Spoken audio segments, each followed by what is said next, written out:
Actors are professional pretenders. It's their job to convince us they're something they aren't. But how do we know when they stop pretending? When the stage lights turn off, we only know what they tell us. Now their true characters, the ones they've been playing from the start, have been exposed. I'll be exploring some of the actors who were pretending on the stage of the world and had us all fooled. Hang on tight, because one of them may be someone you used to admire. As you watch this video, an ominous pattern of behavior that is difficult to ignore will become apparent. Before we get into the sickly serious world of evil Hollywood actors, subscribe and click the notification bell so you never miss more Black Hollywood insider stories like this one. Bill Cosby was once a household name across America. Millions knew him by the title of America's Dad.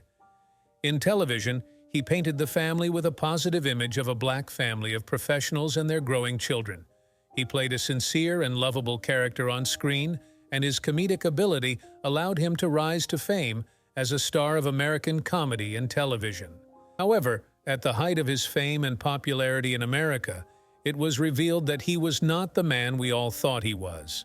The stand-up comedian and TV star Bill Cosby was a completely different beast entirely. In 2014, dozens of allegations surfaced that Bill Cosby had assaulted multiple women throughout the course of his career. He was accused of a slew of lewd and violent crimes against women and an accusation for the abuse of a child. There were over 60 total accusations. Before going to court, he maintained his innocence and constantly denied the allegations. In July 2016, we found out who he really was when the court transcripts from the cases against Bill Cosby were released to the public. In them, he admits to sexual interactions involving the use of sedative hypnotic methaqualone. He acknowledges that his dispensing of this prescription drug to these women was illegal. He was ordered to 3 to 12 years in prison, of which he only served 3.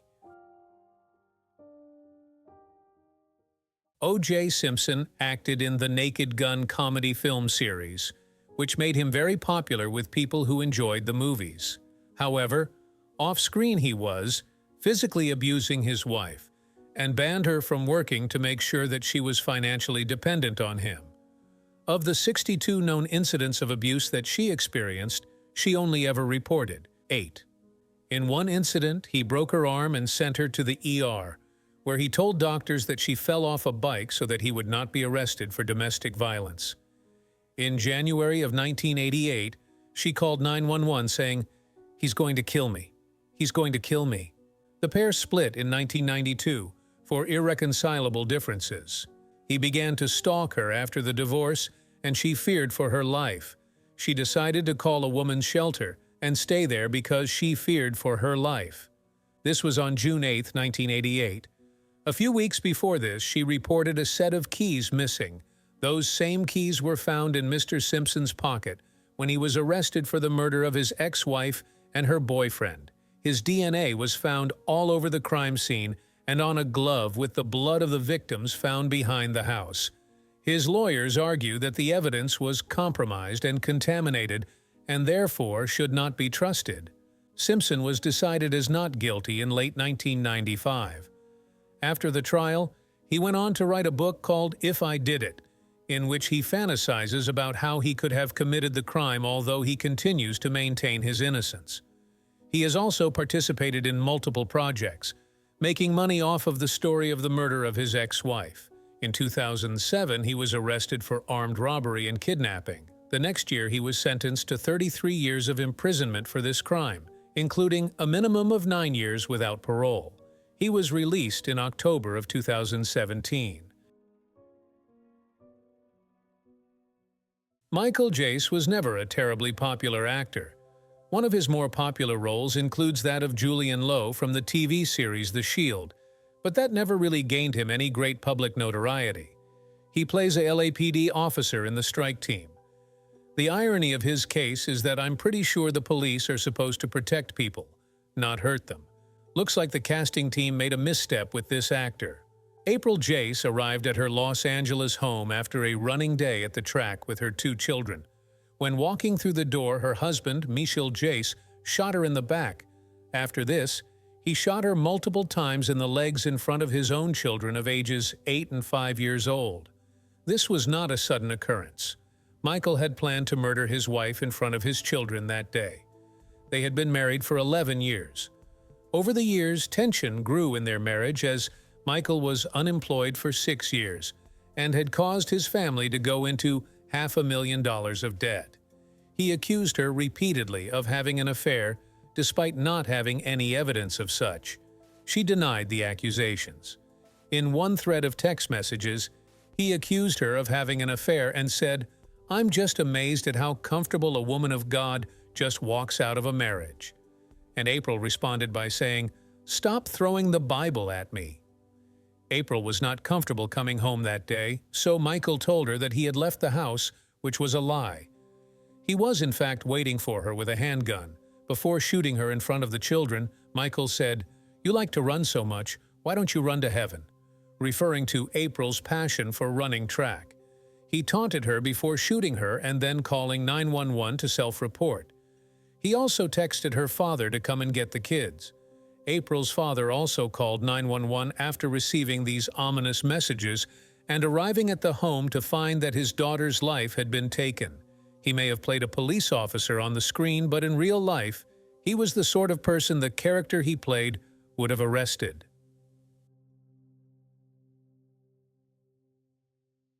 You may think that Chris Brown has only ever made music, but a very significant part of his career, especially to the black community in the 2000s and early 2010s, was his appearances on screen. He played a role in This Christmas, as a sweet young boy who wanted to go further with his career in photography. He also appeared in Think Like a Man and Takers. Behind the image of a typical music star is a man the public doesn't recognize. Everything changed after he committed battery against his then-girlfriend Rihanna. It seems that after this incident, he's gotten even worse. Chris and Karrueche began an on-and-off relationship in 2007. In 2016, his girlfriend Karrueche had a restriction order placed against Chris to order him to stay 100 yards away from her and never contact her again. She revealed text messages in which he threatened to physically hurt her and make her life a living hell. She also claimed that on 2 separate occasions he had pushed her down the stairs. In other cases, he has been accused of alleged assault with a deadly weapon and phone snatching. Cases in which he threatened a woman with a gun and then stole a phone from a woman who was trying to take a picture of him when he was in public, an act that was completely within her rights. In February of 2009, the public got a wider lens to look at who this man truly was. Rihanna and Chris Brown were once a beloved couple in the public eye as they both worked in the music industry. They attended the Grammy Awards together, and everything seemed to be going well. When Chris was 19, he repeatedly physically assaulted Rihanna, leaving her with physical bruises and scars and bleeds. In a Vanity Fair interview, she stated, "Well, I just never understood that. Like how the victim gets punished over and over. It's in the past, and I don't want to say get over it, because it's a very serious thing that is still relevant. It's still real. A lot of women, a lot of young girls, are still going through it." Chris was sentenced to 5 years of probation after the incident, and the pair got back together in 2012. She told Vanity Fair that she thought she could change him at the time. Rihanna explains this decision saying, "I was that girl who felt that as much pain as this relationship is, maybe some people are built stronger than others. Maybe I'm one of those people built to handle things like this." Rihanna has had to face the fans of Chris Brown who support him and state that he has grown since the incidents and that it was all just a mistake. "I don't know about you, but my mistakes range from forgetting my keys in the car and forgetting the dress code of a party. I'm not sure how easy it is to present a pattern of assaulting women multiple times over 2 decades, but maybe that's just me." Cuba has been a love child of Black Hollywood for 3 decades now. Some of his most popular roles are in Gladiator, Life of a King, and Gifted Hands. In 2000, he played the main character in Men of Honor. Well, we found out in 2023 that Cuba was not a man of honor as an allegation that he had assaulted a woman in a hotel room reached the courts. The lawsuit also claimed that he had done similarly inappropriate things to 30 other women in the past. The judge then ruled that the woman would have to reveal her name at trial, as well as allow 3 other women who had similar experiences with Cub to step forward and testify in court. In April of 2022, he pleaded guilty to forcibly kissing a worker at a New York nightclub in 2018. As for this most recent case, Cuba and his attorneys decided to cut their losses and settle for $6 million right before the trial was about to begin, and the 4 women were going to testify. Jonathan Majors was cast to play a role in a Disney movie for the Ant-Man franchise. The company dropped him after finding out that he had committed some pretty heinous crimes. He was found guilty of reckless assault in the 3rd degree, a misdemeanor, and harassment in the 2nd degree. In 2022, Colin Walker was sentenced to 50 years to life for assault of a sexual nature. Known for his work in the movie Superfly and the 2017 drama Kings, no one expected to find that Colin would be the perpetrator of such heinous crimes. He contacted models who were looking for work and promised them work opportunities. Instead, he assaulted them. In 2016, he was arrested when 4 victims reported him. He was later released. A couple of years later, he was arrested again. After 6 different victims stepped forward, he was sentenced to 50 years to life in jail, a sentence that his attorneys said was unfair and draconian. Singer, musician, predator. Chuck Berry appeared in many musical films and Hearts in Atlantis in 2001. Because of how great he was in other aspects, people tend to forget that Chuck was a multiple-time sex offender. In 1959, he transported a 14-year-old girl across state lines for sexual purposes, and he spent 2 years in prison for this crime. He would also film women without their consent and do all sorts of other weird stuff. Charles used to be an actor by trade, but now his main occupation is criminal with a capital C. His most popular role was as Boy Willie in The Piano Lesson. At 17, he got into a fight with a man he claimed attacked him and pleaded guilty to manslaughter. He served 7 years in prison for this crime. When in prison, he read some books and picked up acting, which is what prompted him to go back to school and get his JED. After this, he went to college and made his debut in Ma Rainey's Black Bottom. He won a Theatre World Award for this role and was nominated for a Tony. His career was booming after this, and it seemed he was on his way to making a new life for himself. While out on parole after 18 or 20 months, he was arrested for robbery and handgun charges and was sent back to prison. He served 3 years. Mike Tyson was a professional boxing champ and made popular appearances in action films like Ip Man and Rocky Balboa. However, he was convicted of the assault of Desiree Washington and served 3 years in prison for it. When he got out, he tried to make a comeback, but that resulted in a violent situation where, during a fight, he bit his competitor's ear. Tyson explains this by saying, "I bit him because I wanted to kill him.